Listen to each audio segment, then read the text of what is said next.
देखिए, चुनाव जो भाजपा के बड़े बड़े नेता हैं, प्रधानमंत्री जी इंक्लूडेड, उनके व्यवहार से ये लग रहा है कि चुनाव उनके पक्ष में नहीं जा रहा है, क्योंकि वो ऐसा लगता है कि बौखलाए हुए हैं, बहकी बहकी सी बातें कर रहे हैं, पता नहीं कौन से मुद्दे उठा रहे हैं। जबकि अगर 10 सालों के लिए इन्होंने कुछ किया होता जनता के लिए, जनता के जीवन में तरक्की लाने के लिए, मतलब कि आपका जो जीवन है उसमें जो महंगाई आई है उसको कम करने के लिए, रोजगार दिलवाने के लिए, शिक्षा के संस्थान बनाने के लिए, स्वास्थ्य की सुविधाएं देने के लिए, तो आज ये मंच पर आकर ये डिस्कशन नहीं होता जो आजकल हो रहा है।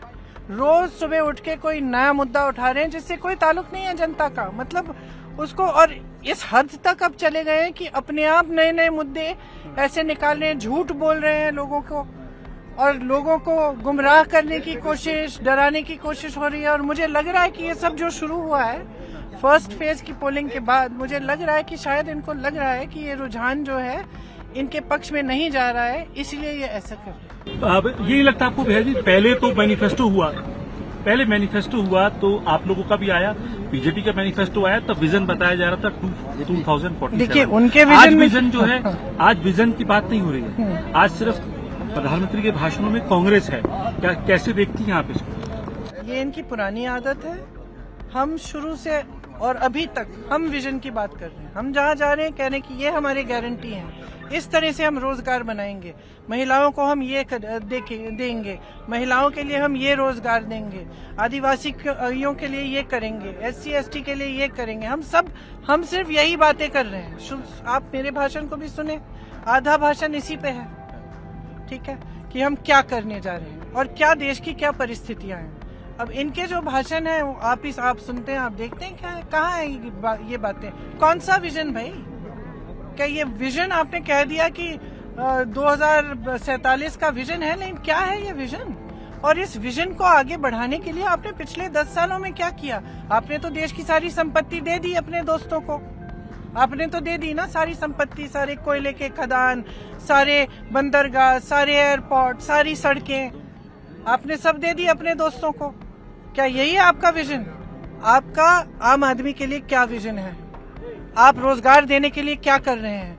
आप महंगाई को कम करने के लिए क्या कर रहे हैं? चुनाव से पहले आपने कह दिया कि सिलेंडर 400 का है, पिछले इतने सालों से महिलाएं सिलेंडर खरीद रही हैं 1200 का, तब आपने कुछ नहीं किया। अब चुनाव आ रहा है, आप कह रहे हो कि हम फट से इसको कम कर देंगे। कैसे?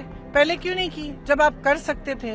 जब आपके पास इतनी सत्ता है, आप मोदी जी हैं, आप कह रहे हैं, पूरी दुनिया कह रही है कि आप दुनिया के सबसे बड़े नेता हैं और आप में इतनी क्षमता है कि आप रूस का जो युद्ध है वो बंद कर देंगे, यूक्रेन वाला, आप कुछ भी कर लेंगे चुटकी में, तो क्या आप चुटकी में इस देश की बेरोजगारी को खत्म नहीं कर सकते? क्यों आप चुटकी में ये जो महंगाई है कि महिलाएं जा रही हैं, मार्केट जा रही हैं, कुछ खरीद नहीं पा रहे हैं, तो त्योहार के मौसम में कुछ क्या करती हैं बेचारी? घर जाती हैं, जो छोटी मोटी बचत है उससे कुछ नहीं मिल रहा है। घर का, परिवार का सब काम, सारे सदस्य काम कर रहे हैं, कहीं ना कहीं कोई जुगाड़ से कर रहा है, कोई कोशिश कर रहा है कि कमाई करे, कोई खेती में, कोई कहाँ, कोई जॉब करके, जो भी है वो कमाई पूरी नहीं हो रही है। तो इसके लिए क्या किया है मोदी जी ने? 25 साल पहले का भी आपका बयान सुनते थे, तब भी आप डिफेंड करती थी, परिवार को आपको लेके अटैक होता था। आज भी परिवार को लेके ही निजी हमले होते हैं, तो क्यों नहीं डिफेंड करूंगी? किस तरीके से मेरा परिवार है, क्यों नहीं डिफेंड करूंगी?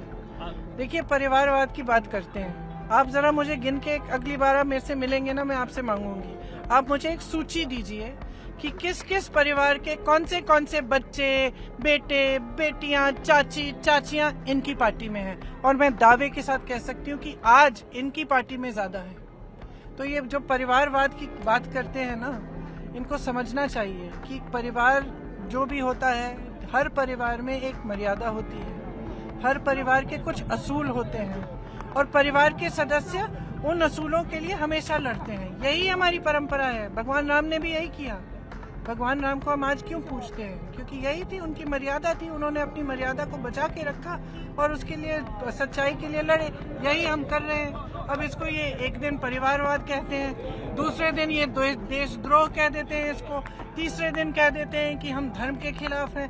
सारी बातें जो है ना, इनके दिमाग में है। सच्चाई पब्लिक के सामने है। इस परिवार के सदस्यों ने जीवन दिया है इस देश के लिए पीढ़ियों से, और हम देते रहेंगे। आप चाहो न चाहो, गालियां दो, घर से निकाल दो, जेल में डाल दो, केस लगा लो, भ्रष्ट कह लो, देशद्रोही कह लो, कुछ भी कह लो, हम करते रहेंगे। यही हमारा कर्तव्य है।